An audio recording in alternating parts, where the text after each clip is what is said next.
నా వలన ఏమీ కాదు అనేది గుర్తించాడు.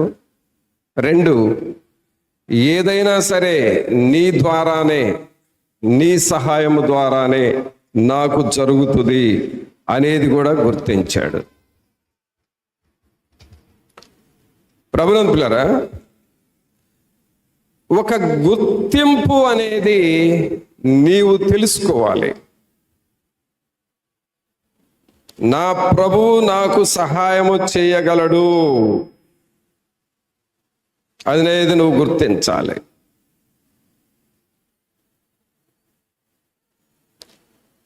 ఈ పరిస్థితుల్లో, ఈ బలము లేని పరిస్థితుల్లో, ఈ శోధింపబడుచున్న స్థితిలో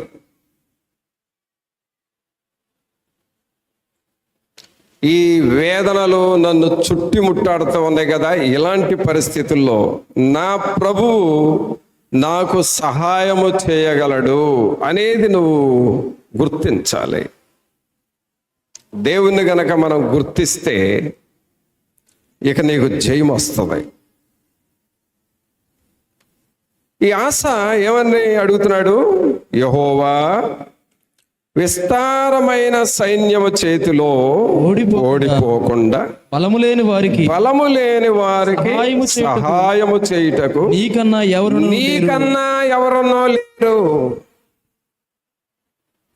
ఎంత చూసుకున్నా, ఎంత ఆలోచించినా, ఎవరిని అడిగినా ఉపయోగం లేదు. నీకన్నా సహాయము చేయగలిగిన వారు ఎవరునో లేరు. ఎలాంటి గ్రహింపు వచ్చిందో చూడండి రాజుకి. ఎలాగూ దేవుని యొక్క గొప్పతనాన్ని గుర్తించాడో చూడండి. అందుకని ఇక్కడ ఏమంటున్నాడంటే, నిన్నే నమ్ముకొని ఉన్నాను. ఇప్పుడే మనం పాడాం కదా, నీవు తప్ప మాకెవరు లేరయ్యా, అండ నీవైతివయ్యా, కొండ నీవేనయ్యా. అండ నీవైతివయ్యా, నా కొండ నీవే యేసయ్యా. అండ నీవైతివయ్యా, నా కొండ నీవే యేసయ్యా. ఆశ ఈ శత్రువులు జయించాలి అనంటే, ఈ శోధన జయించాలంటే నీవు మాత్రమే చెయ్యాలి.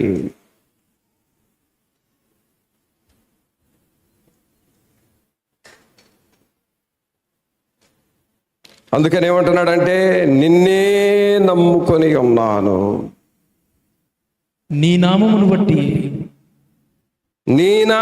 బట్టియే ఈ సైన్యమును ఎదిరించుటకు బయలుదేరి ఉన్నాము. నీవే యెహోవా, నీవే మా దేవుడవు, నీవే మా దేవుడవు. ప్రభునంతులారా, ఆశలో ప్రార్థన ఉన్నది. అలాగే దేవుని బలం మీద ఆధారపడ్డాడు. అలాగే దేవునిని గుర్తించాడు. నీవు మాత్రమే సహాయము చేయగలిగిన దేవుడవు. ప్రభువుని ఆశ్రయిస్తూ ఉన్నాడు.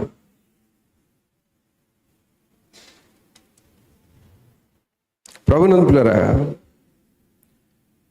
నీ జీవితంలో ప్రతి విషయానికి నువ్వు దేవుని మీద ఆధారపడటం నేర్చుకోవాలి.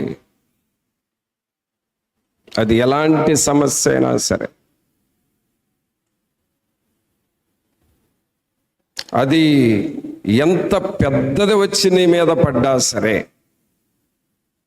చివరకు నువ్వు ఆ సమస్య అనే బరువు క్రింద నువ్వు నలిగిపోతున్నా సరే, నీవే మా దిక్కు, నీవు మాత్రమే సహాయము చేయగలిగిన దేవుడవు అని నీవు దేవుణ్ణి గుర్తించాలి. అదేదైనా సరే నువ్వు మాత్రం చేస్తావు ప్రభా, నా వలన కాదు కానీ నీవు చేస్తావు అనే మాట నీ దగ్గర నుండి రావాలి. ఆ విశ్వాసం నీలో రావాలి.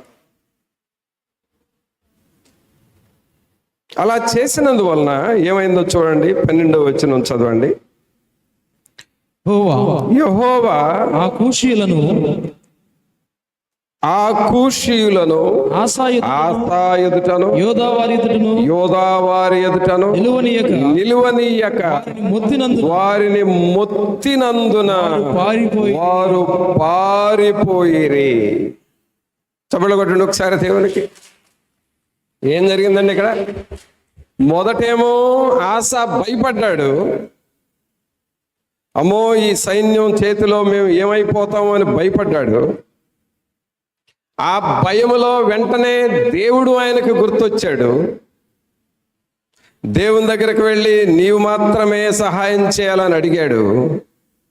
వెంటనే దేవుడు ఆ శత్రువుల్ని మొత్తినందున ఏం చేశాడండి? మొత్తినందున. మొత్తటం అంటే ఇంకంతే, వాళ్ళకు ఊపిరాడకుండా బిగించి పారాయటం.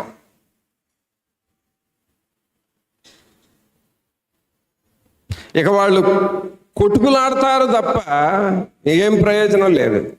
ఊపిరాడకుండా బిగించినంత పని చేశాడు దేవుడు ఆ శత్రువులకు.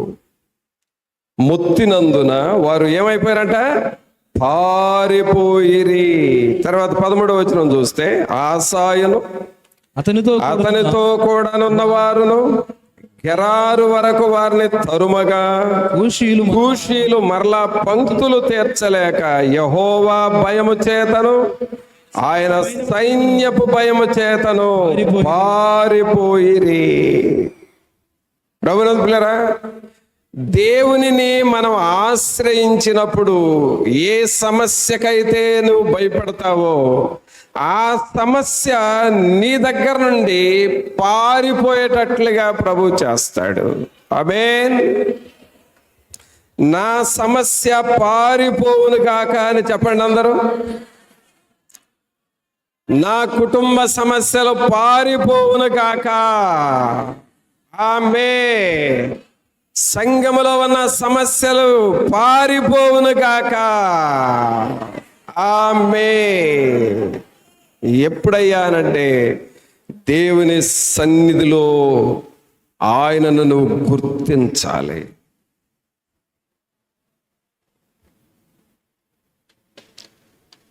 ఆయనను నువ్వు గుర్తించినందువలన, ఆయనకు నువ్వు లోబడినందువలన నీ శత్రువులు కలిగించే సమస్యలు అవి పారిపోతాయి. తర్వాత ఇంకొక మాట చదువుదాం. 13వ అధ్యాయము 18వ వచనం చదవండి. ఈ ప్రకారము ఇశ్రాయేలు వారు ఆ కాలమందు తగ్గింపబడిరి గాని యోధావారు తమ పితరుల దేవుడైన యెహోవాను ఆశ్రయించిన హేతువు చేత జయమొందిరి. చూసారా? దేవునిని ఆశ్రయించినందువలన జయము. దేవునిని ఆశ్రయించినందువలన నీ సమస్యలు నీ దగ్గర నుండి పారిపోతా ఉంటాయి.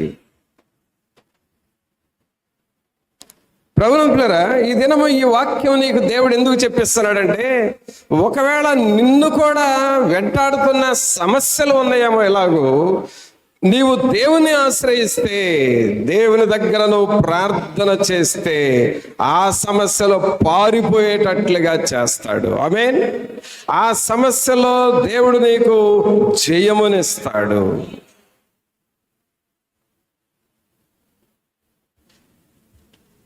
అలా చేయాలి.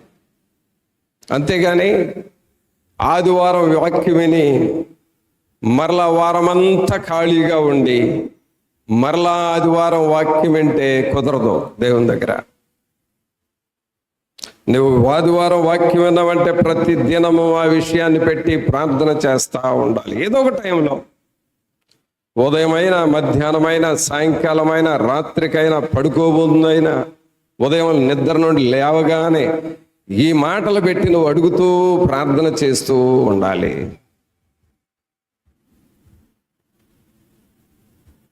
నువ్వు అలాగ చేస్తే ఆ విషయంలో మనం జయము చూస్తాం.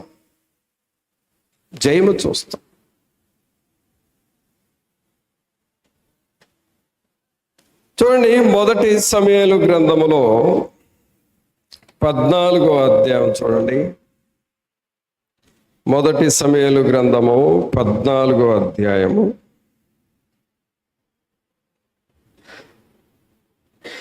6వ వచనం చూడండి. యోనాతాను ఈ సున్నతి లేని వారి దండు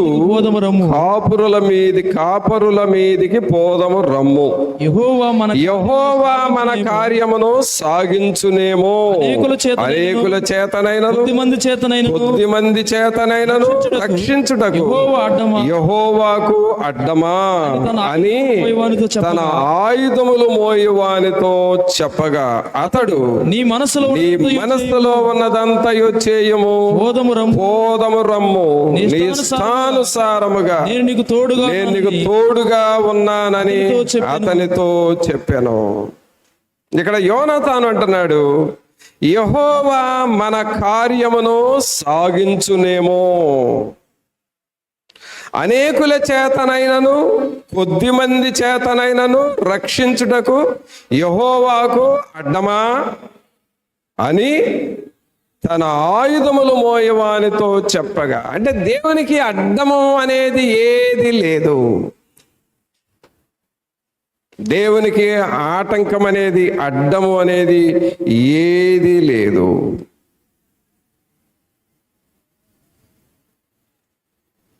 మనకు అడ్డాలు ఉంటాయండి, మనకు ఆటంకాలు వస్తాయి, కానీ దేవునికి అడ్డం ఏది రాదు. ఏది కూడా దేవుడికి అడ్డపడలేదు. దేవుడు చెయ్యాలి అని అనుకుంటే నీ జీవితంలో ఖచ్చితంగా చేస్తాడు. దేవుడు చేయాలని ఎప్పుడు అనుకుంటాడు అనంటే ఆశలాగా నువ్వు దేవుని దగ్గర మొరపెడతా ఉండాలి. దేవుని నువ్వు వేడుకుంటా ఉండాలి, దేవుని సన్నిధిలో మొరపెడతా ఉండాలి. అలాగే నువ్వు ఎప్పుడైతే దేవుని దగ్గర మొరపెడుతూ అడుగుతూ ఉంటావో ఆయన తప్పకుండా నీకు సహాయం చేస్తాడు. యోనాతాను సైన్యానికి సహాయం చేసిన దేవుడు, ఆసా సైన్యానికి సహాయం చేసిన దేవుడు, ఆయన మనకు కూడా సహాయము చేయగలిగిన దేవుడు. ఆయన ఎలాంటి సహాయం చేస్తాడంటే 108వ కీర్తన 108వ కీర్తన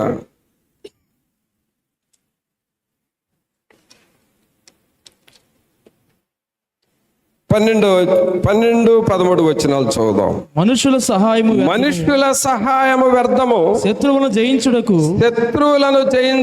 నీవు మాకు సహాయము దయచేయము. దేవుని వలన మేము శూర కార్యములు జరిగించదము. మా శత్రువులను అణగద్రొక్కువాడు ఆయనే. అందరం మన కుడి చేయి పైకి లేపి బిగ్గరగా చేద్దాం. దేవుని వలన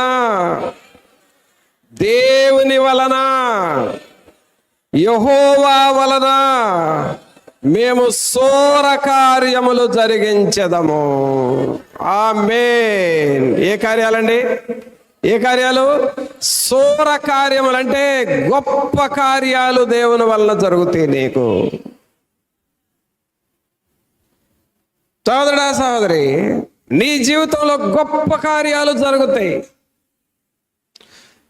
డాక్టర్లు నిన్ను ఇతను బ్రతకడు, చనిపోతాడని చెప్పినా సరే దేవుడు నిన్ను బ్రతికిస్తాడు. ఈ పని జరగదు, ఇక అయిపోయింది అని అనుకున్నా సరే దేవుడు ఒక్క దినముననే నీ పనులన్నీ జరిగిస్తాడు.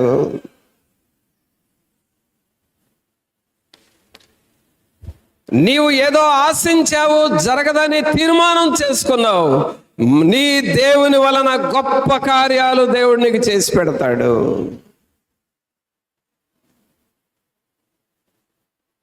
నమ్మిక మాత్రం ఉంచుము అని అంది ప్రభు. అందుకే ప్రభునంతులారా, ఈ నమ్మిక ఎక్కడ రావాలంటే నీ గుండెల్లో ఉండాలి. ఈ నమ్మకం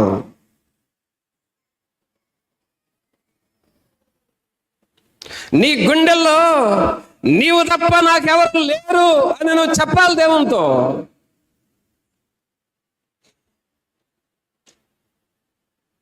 ఈ పరిస్థితుల్లో నాకు జయమిచ్చే దేవుడు నీవే అని నీ గుండె తప్పుడు చెప్పుకోవాలి.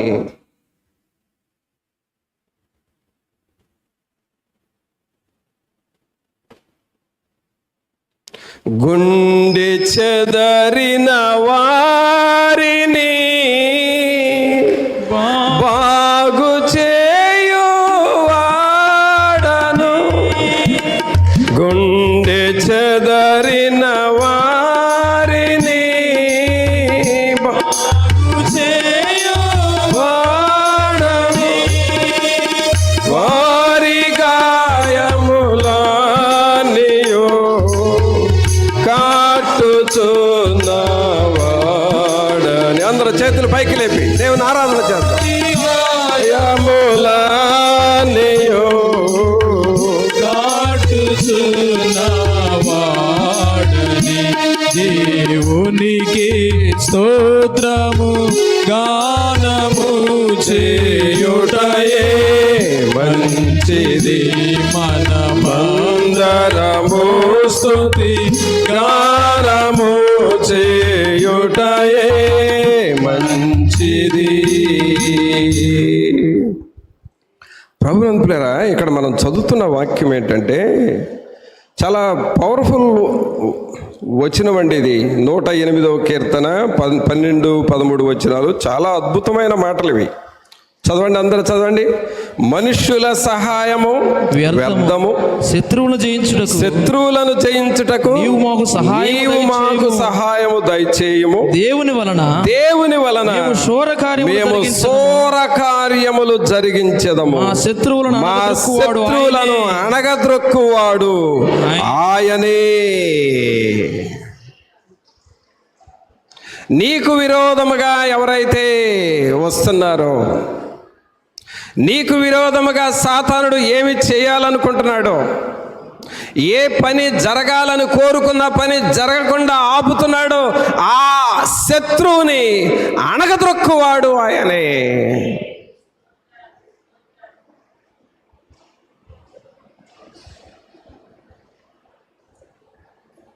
కావున ప్రభునంతులారా, దేవుని వలన శూర కార్యములు జరుగుతాయి. అయితే నీలో ఆ విశ్వాసం రావాలి, నీ గుండెల్లో ఆ నమ్మకం రావాలి. నా ప్రభు నాకు తప్పకుండా చేస్తాడు, అందుకే ఈ మెసేజ్ ద్వారా ప్రభు నాతో మాట్లాడుతున్నాడు అనే బలమైన విశ్వాసం, అచంచలమైన విశ్వాసం నీలోనికి రావాలి.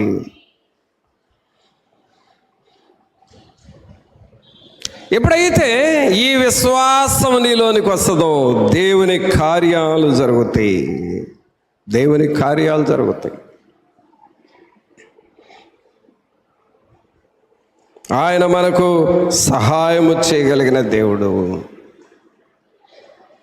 ఆస అలాగూ దేవుని దగ్గరికి వెళ్ళి చెబుతున్నాడు, యెహోవా, విస్తారమైన ఈ సైన్యము చేతిలో ఓడిపోకుండా మాకు సహాయము చేయువాడవు నీవే.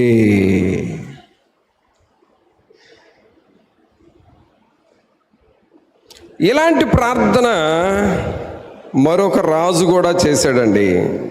ఆయన ఎవరో చూద్దాం. 2వ రాజుల గ్రంథం తీయండి. 2వ రాజుల గ్రంథము 18వ అధ్యాయము.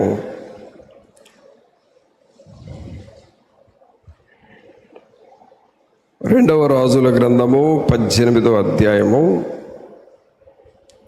5వ వచనం చదవండి. అతడు ఇశ్రాయేలీల దేవుడైన యెహోవా యందు విశ్వాసం ఉంచినవాడు. అతని తరువాత వచ్చిన యోధా రాజుల్లోను అతని పూర్వీకులైన రాజుల్లోను అతనితో సమమైన వాడు ఒకడును లేడు. అతడు యెహోవాతో హత్తుకొని ఆయనను వెంబడించుటలో వెనుక తీయక ఆయన మోషేకు ఆజ్ఞాపించిన ఆజ్ఞలన్నిటినీ గైకొనుచుండెను. కావున యెహోవా అతనికి తోడుగా ఉండెను. తాను వెళ్ళిన చోటనెల్లా అతడు జయము పొందెను. హల్లెలూయా. ఏమంటున్నాడండి? తాను వెళ్ళిన చోటనెల్లా అతడు జయము పొందెను. ఎక్కడికి వెళితే అక్కడ జయమే, ఎక్కడికి వెళితే అక్కడ సక్సెస్ అవటమే, ఫెయిల్ అవటం లేదు. ఒక యుద్ధానికి వెళితే జయం, ఒక స్థలానికి వెళితే జయం, ఒక ఇంటికి వెళితే ఆ ఇంటికి దీవెన, ఒక వ్యక్తి కొరకు ప్రార్థన చేస్తే ఆ మనిషికి మేలు జరగటం, ఎక్కడికి పోయినా ఏది చేసినా జయము జయము జయము.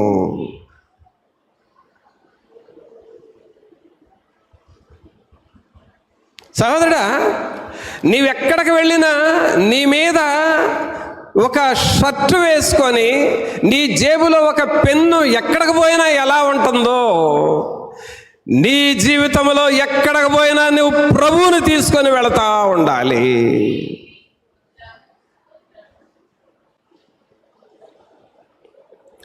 ఇస్సాకు పొలము వెళ్ళేటప్పుడు ప్రభువుకి ప్రార్థన చేయటానికి వెళ్ళాడు. రూతు పొలములో పరిగె వేరుకోవటానికి వెళ్ళినప్పుడు అక్కడ మోకరించి ప్రార్థన చేసింది. దావీదు గొర్రెలు కాస్తూ ఉన్నప్పుడు అక్కడ దేవునిని ఆరాధన చేశాడు. నెహెమ్యా రాజుగారి భవనములో ఆ ద్రాక్షారసపు గిన్నెను అందిస్తూ ప్రార్థన చేశాడు. జకర్యా ఎలిజబెతులు దేవుని మందిరములో ధూప పీఠము దగ్గర, ధూప వేదిక దగ్గర ధూపము వేస్తూ ప్రార్థన చేశారు. పొలములో ప్రార్థన, గొర్రెలు మేపేటప్పుడు ప్రార్థన, నెహెమ్యాలాగా డ్యూటీలో ప్రార్థన, దేవుని సన్నిధిలో జకర్యా ఎలిజబెతుల్లాగా ప్రార్థన. ఎక్కడికి వెళ్ళినా నువ్వు దేవునిని మోసుకొని వెళ్ళాలి.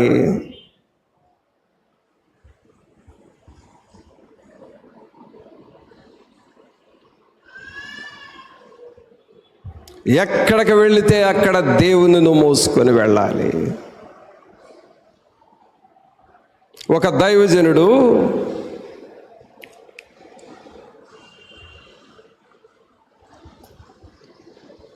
ఒక హోటల్కి వెళ్ళాడు.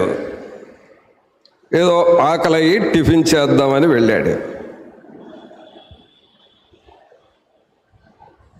వెళితే ఆ ఆర్డర్ తీసుకునే సర్వెంట్ వచ్చాడు. సార్ మీకు ఏం కావాలి అని అడిగాడు. అడిగితే ఆయన ఏదో ఇడ్లీనో ఏదో ఆర్డర్ ఇచ్చాడు. ఆ సర్వెంటు వెళ్ళి ఆ ఇడ్లీ తీసుకొని వచ్చే లోపుగా ఈ సేవకుడు ఆ హోటల్లో ఆయన కూర్చున్న చైర్ మీద కూర్చొని ప్రార్థన చేస్తూ ఉన్నాడు. ప్రార్థన చేస్తూ ఉంటే ఆయన మనస్సులో, అంటే ఈ సేవకుడు మనస్సులో దేవుడు ఒక ప్రేరేపణ ఇచ్చాడంట. ఇప్పుడు నీకు టిఫిన్ ఆర్డర్ తీసుకొని వెళ్ళాడు చూడు, ఆ వ్యక్తితో నీవు మాట్లాడాలి అని చెప్పాడంట. అంటే అతని రక్షణ విషయమై, అతని కుటుంబం విషయమై, అతని జీవితం విషయమై నువ్వు మాట్లాడాలి అని ప్రభు ఆ దైవజనుడిని ప్రేరేపిస్తూ ఉన్నాడు హోటల్లో. ఆయన ఏమనుకున్నాడంటే,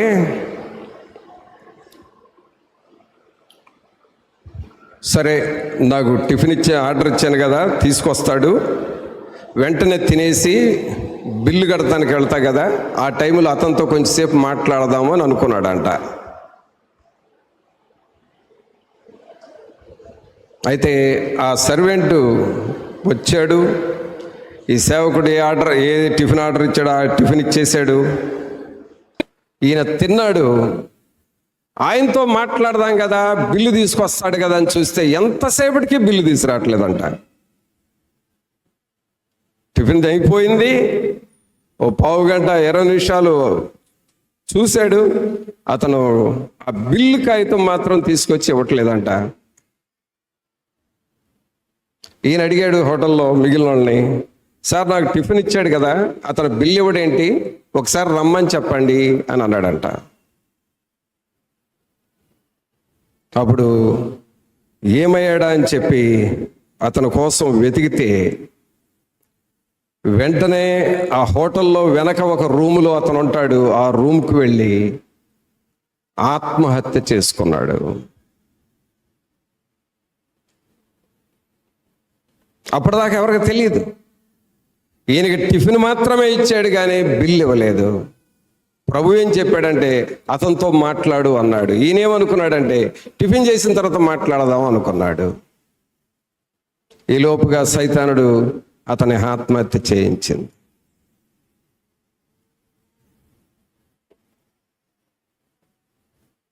ప్రభునంతులారా, సాతానుడు మనుషుల్ని ఎంత గలిబిలి చేస్తున్నాడంటే, ఎంత పాడయ్యేటట్లుగా చేస్తున్నాడంటే, అందుకే పరిశుద్ధాత్మ దేవుడు ఎప్పటికప్పుడు నిన్ను హెచ్చరిస్తా ఉన్నాడు తన వాక్యం ద్వారా. ఈ శత్రువు చేతిలో పడిపోకూడదని, ఈ శత్రువు చేతిలో నువ్వు పనికి రాకుండా పోకూడదు అని, నువ్వు ఓడిపోకూడదని ఎప్పటికప్పుడు తన సేవకుడు ద్వారా నిన్ను హెచ్చరిస్తా ఉంటున్నాడు. యవనస్తులారా, ప్రభువు నిన్ను హెచ్చరిస్తున్నాడు. నువ్వు బైబిల్ చదువుతున్నావా? నువ్వు ప్రార్థన చేస్తున్నావా? నువ్వు శనివారం ప్రార్థనకు వస్తున్నావా? బుధవారం ప్రార్థనకు వస్తున్నావా అని ఎందుకు అడుగుతున్నాడంటే, నీ ప్రాణము తీయటానికి సాతానుడు రెడీగా ఉన్నాడు. వాడి చెరలో నుండి నువ్వు తప్పించబడటానికి పరిశుద్ధాత్మ దేవుడు ఎలాగో నిన్ను అడుగుతూ ఉంటాడు. నువ్వు అది అర్థం చేసుకోవాలి. నువ్వు అది అర్థం చేసుకోవాలి. ఏదో పనిలో పడి కొట్టుకుపోబాకు. ఏదో పనిలో పడి దేవుని సన్నిధిలో ప్రార్థన చేయటం మర్చిపోవాకు. ఏదో నీ బిజీలో నువ్వు పడి దేవుణ్ణి స్తుతించడం, ఆరాధన చేయటం వెనకేసుకోబాకు. సాతానుడు రెడీగా ఉన్నాడు. ఏ క్షణంలోనైనా దెబ్బ కొట్టేస్తాడు.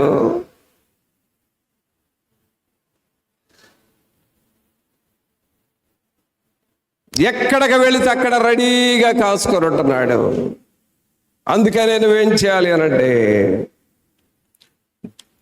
దేవుని సన్నిధిలో మనం ఎక్కడికి వెళితే అక్కడ జయించే వారముగా మారాలి. హల్లెలూయా! అందరూ చప్పట్లు కొట్టండి. జయించే వారిగా మనం మారాలి. ఆమేన్. ఎలా మారాలండి? జయించే వారముగా మనం మారాలి. జయము జయము ఎల్లవేళల జయము. అందరూ చేతులు పైకి లేపి ఆరాధన చేద్దాం. జయము జయము. అందరూ పిల్లలు కూడా ఎల్లవేళల జయము యేసునామమునకే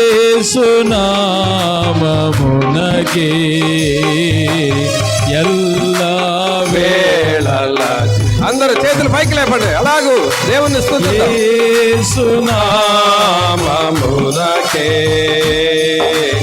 ఎల్లవేళల జయము. జయము జయము జయము. ఆమేన్. ఎల్లవేళల జయము జయము జయము జయము. ఎల్లవేళల జయము. ఎల్లవేళల చెప్పండి. ఎల్ల జయము అనండి. ఎల్లప్పుడూ జయము అనండి.